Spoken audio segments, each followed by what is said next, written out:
Morning. I'm Rev Liz Mirante, and I also welcome you here this morning.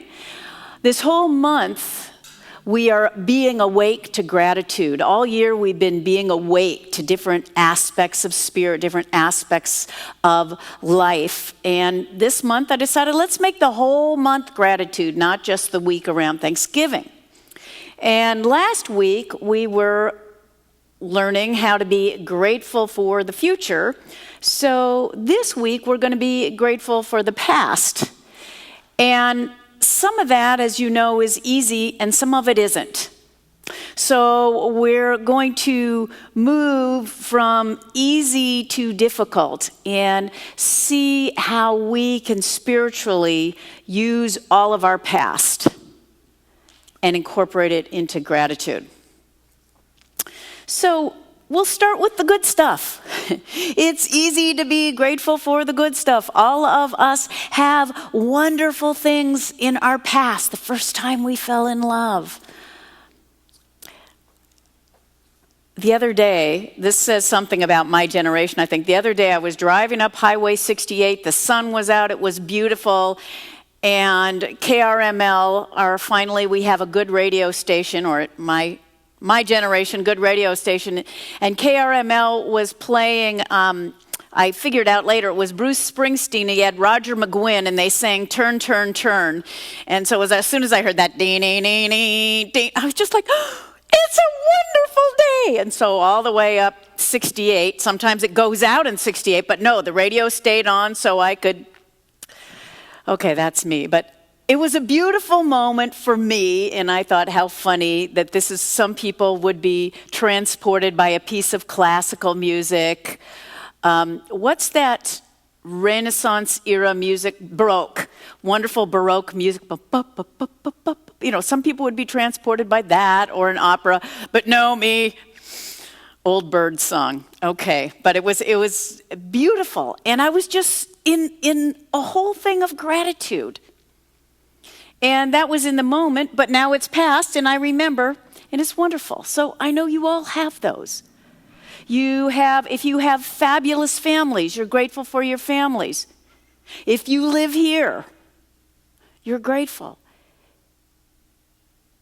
There are wonderful memories that each of us has, that it's easy. You don't need me, you don't need to read a book to be grateful for. But it is a good reminder to say, what purpose does having gratitude for stuff that's easy to be grateful for serve? Well, it does serve a purpose. It serves to open our heart. If the current situation is not very fun, to change that vibration, which we know, and we've talked about, that attitude of gratitude, feeling that, puts us in a vibration that draws more wonderful things to it. A grateful heart draws great things to it. I'm going to repeat that every week because it's a great thing to remember.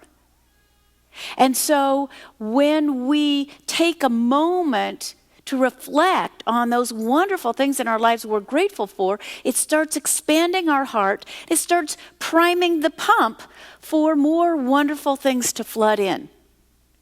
And it's a great way, as I said, to shift out of, if we're not feeling so happy, to move into that and start opening our heart and shift what we can then expect. So that's why we do that. We can use our good memories, what we're grateful for, to support us in the here and now. Then there's the stuff in our lives that wasn't so good, and we can be grateful that they're over, like adolescence, for many of us. Yeah, probably had to go through that. If you didn't go through adolescence, you wouldn't be here now, so that's a good thing. And these are the kind of things that were not pleasant when you went through, that might have been challenging or difficult, that you're glad they're over. But even as you were going through, you knew that they were probably going to lead to something on the other side. Sometimes it's a challenging conversation. Sometimes it's a difficult patch of work where you're really busy and stressed, but you know there's an end in sight. And you know that will grow you. I mean, who here hasn't gone through a difficult situation and at the other end found out that they were more than they thought they were? Those kinds of situations, fairly soon we recognize that we can be grateful for. I had a disappointment. Sometimes we have disappointments, and later we go, oh, that was a good thing. As some of you know, when I decided I was going to go for senior ministry and was first thinking about leaving Seattle, where I was on the staff, the first place I candidated was the church in Vancouver, BC. And I really felt connected to the people there. Love Vancouver, the city. It was still kind of in the Northwest, so I wouldn't be that far from my friends and family. And I didn't get it. And I was really, really disappointed. I was really like, oh. And 3 years later, when the minister they did hire chose to step down, she had a really difficult time there. It was a church whose minister had died of cancer. And there was a lot of sadness and grief that really should have been handled by an interim minister. That's the best way those things can happen. That didn't happen. They just put in a new minister, and so she got stuck, crucified really, on not being the minister who had made her transition. That's just the truth of it. But it was really an awful time for her. And another friend had also candidated, and we said, boy, were we spared. We were spared going through that difficult situation. So initially, it was very disappointing, but I am so grateful that I was not hired by that church. And of course, then we know I wouldn't have come down here, I wouldn't have met all of you, I wouldn't have met Steve and got married, but so those are those kinds of things that pretty soon after we know there was a blessing in it. And those are great because they serve as a reminder. To feel gratitude for those times serves as a reminder that sometimes Spirit, really all the time, Spirit knows what it's doing as our lives. And it's just something that we use to sit kind of on the corner of our consciousness when we look at the next kind of gratitude, which is where our real spiritual work is. And that is the gratitude for the stuff in our life, the past stuff that really, for lack of a better word, sucked.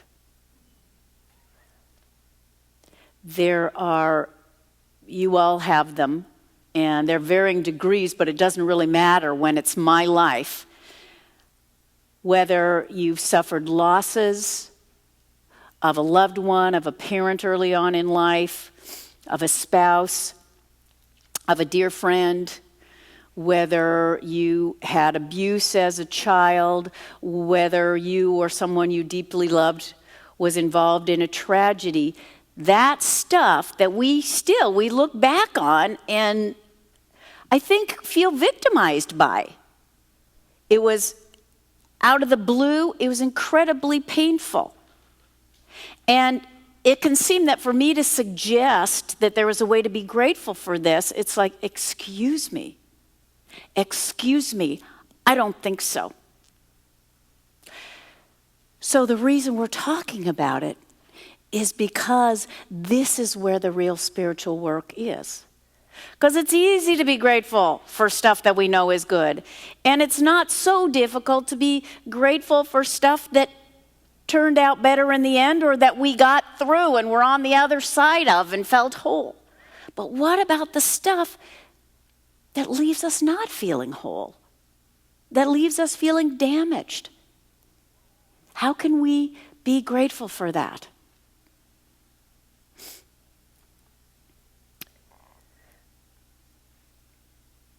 There is a possibility. So that's the first thing I want to say. There's a possibility. And among our great teachers, there is that knowing. One of my favorite stories, I was hoping Maria Kalpikoff would be here today. Maria Kalpikoff is a recently retired admin assistant here. And one day when she was working in the office, we had a visit that week, I guess, from Carlton Whitehead, who was the minister who founded this center. He was back visiting. I don't know if there was an ordination or some big thing. He was in town. And, you know, he's a much beloved teacher of many, many, many people in our movement. And I understand he was like about this tall. Anybody? No? Carlton, how tall? Anyway, not tall. But Maria had gone out for an errand and gotten in a little fender bender. And so when she got back to the church, she was shaken up, as we always are, or as at least I am when I get in those kinds of things. And Dr. Whitehead saw her and said, "Maria, what's the matter?" And she said, "Well, I was just in a fender bender." And she recounts that he drew himself up to that whatever, 5'2", 5'4", whatever he was, and he said, "Nothing but good will come from this." And she said, in the conviction that poured out of him, she could literally feel the DNA rearranging itself in her body. His conviction that nothing but good can come from this. So we hear this, and we know it's possible. So we're going to explore this for ourselves, but first I want to give you some don'ts. When you hear me say there is a way to be grateful for, even for the really ucky stuff in our life, to be very clear and specific, do not go into the old-timey Christian tradition of, oh, well, it must be God's will. It must be God's will, and I just have to make the best of it, so I guess I should be grateful for the little crumbs of life God throws on me. That is not what we are talking about. I don't believe, and nowhere in our teaching do we teach that God's will is for us to suffer. So, don't go there. But don't either, or neither, do what sometimes we do in our New Thought, religious science way of saying, with absolute faux conviction, it's all good. Do not do that to yourself. Do not slap an affirmative Band-Aid on pain. That's not what I'm talking about. If that is all this teaching has meant for you, please come see Jack. Please come see me. It is not about making something that was painful, extraordinarily difficult mean, oh, it wasn't so bad. What we do is our authentic, and I'm going to call it spiritual warrior work. In June, what we were being awake to was power. And I talked about the idea of a spiritual warrior, of being able to be a stand in life for good and be powerful, not to be fighting anything, but to be a strong stand for the good that God is in our lives. And some of the stuff that happens, we can't be spiritual wimps. We have to be spiritual warriors with. And this kind of stuff is where we see the spiritual warriors from those who aren't. So the first thing that we do in this spiritual warriorhood is recognize the power that we have. Because it does not matter what happens in our life. What happens in our lives does not affect who we become. What happens in our lives does not affect who we become. What we decide about it affects who we become. What we decide about it, what we tell ourselves about it, what we think about it, that's what impacts our lives. We have the power to bless or curse anything and everything in our lives. And what happens with that is the deciding factor. If we curse it, if we say, I am never going to recover from this, this is the worst thing that ever happened, and I will never be happy again, guess what? We get that. And that can be how our life shows up. If we say, I don't know how right now, but I am going to stand open to the possibility that somehow this will be some kind of blessing in my life, then we open our way to possibility. Last week we talked about quantum particles, those teeny, those things that make up atoms. And that what quantum physicists have found that turns the old physics on its head is that those quantum particles represent potentialities. And those potentialities are dependent on or interact with our consciousness.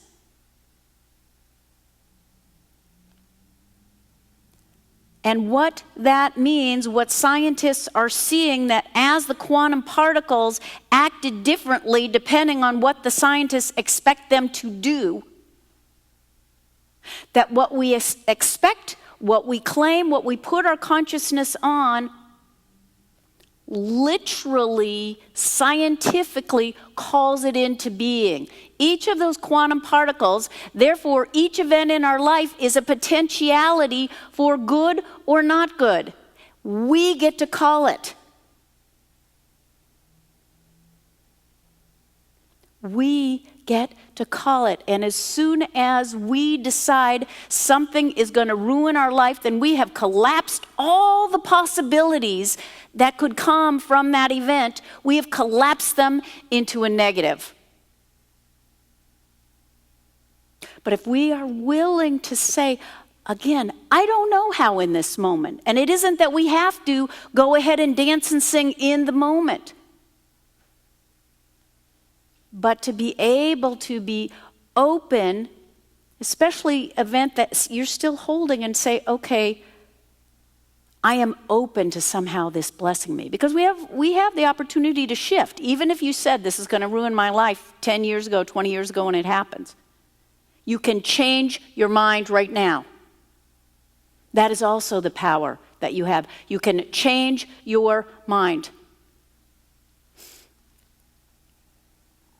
And if you don't believe me, here's an example. There's a couple named David and Francine Wheeler.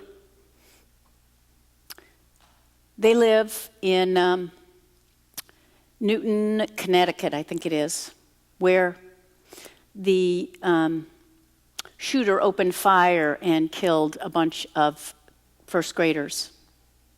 Their son was one of those first graders. That's pretty much, to me, as a mom, that's pretty much the biggest tragedy I can imagine, personal tragedy. They have now become very active in working for new legislation for gun control and new awareness about mental illness.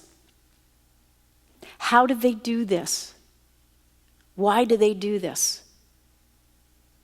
Because they made a decision. They made a decision. Many of us can say, oh, this happened and I will never be the same. That could be a great thing. Francine said, I am not the same person I was before. Before, I would sort of go along, I wouldn't make waves. Now I am much more courageous. And when I see something I don't agree with, I speak up. And her husband, who himself, she's a churchgoer. Her husband's an atheist who is reading Viktor Frankl and realizing the power of love to make meaning out of life.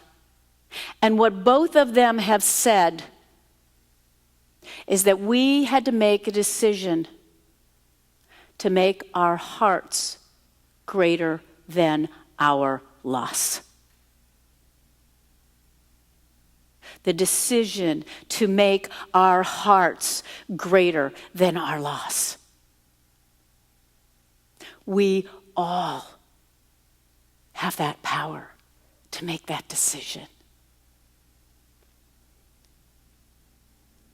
And here's the thing. We don't have to do it in and of our human self. I don't know if humanly I could do that. But what I know is that I can open to let that power and presence of God, that love which is greater than any disaster on earth, that I can open up to let that power move through me, that love expand my heart. And in truth, anytime our heart breaks, that becomes an opportunity for a bigger heart. Because we think of a heart breaking in sorrow, and yet it is broken open so that it can contain more joy, more love.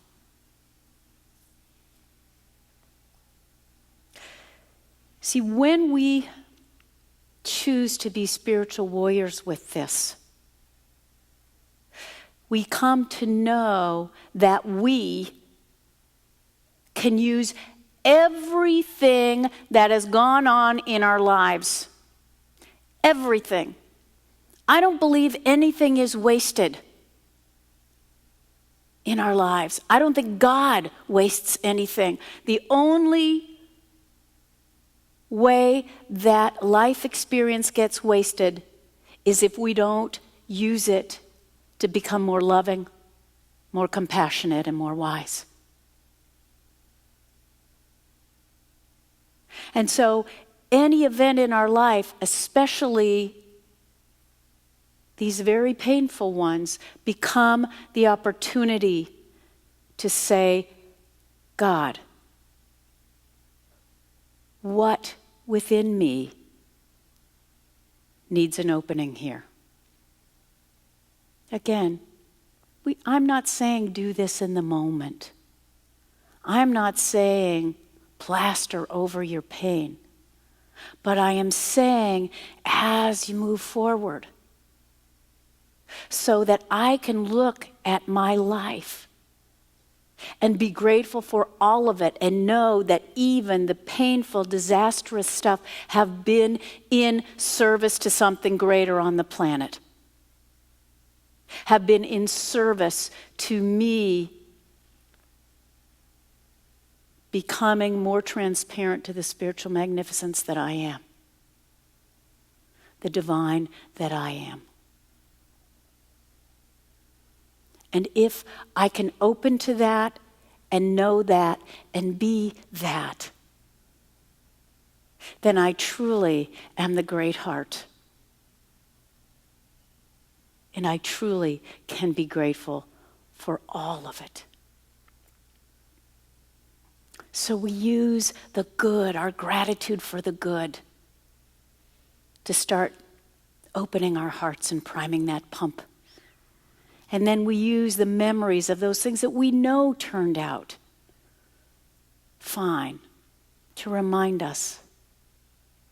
And then we do that courageous work. It truly is courageous work, and that's why we call it a spiritual warrior. Of opening to see how big our hearts can become. It's the opportunity. I invite you, and I think Spirit is always inviting us. Let's go within.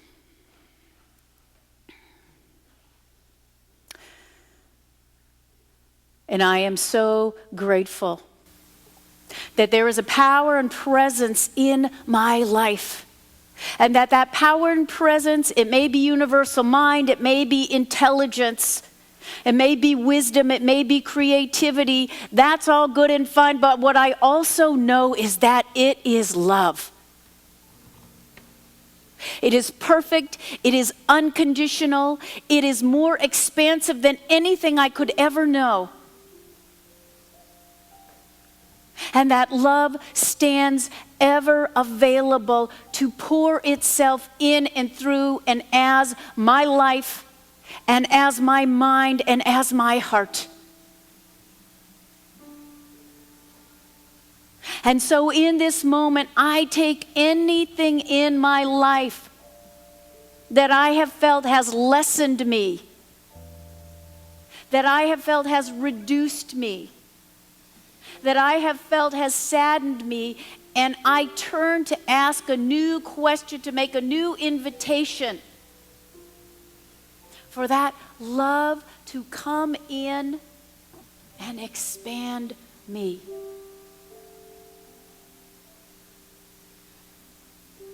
And I know that by that power and presence, as soon as I turn my attention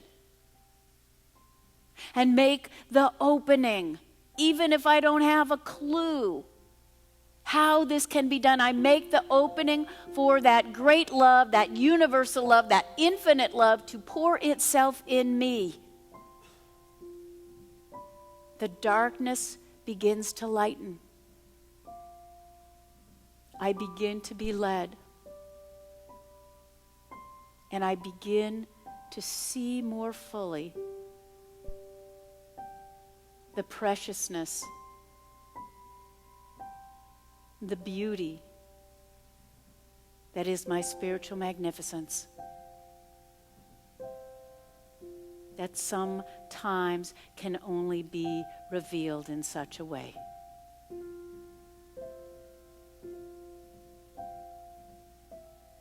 And so, as I know this and dedicate my life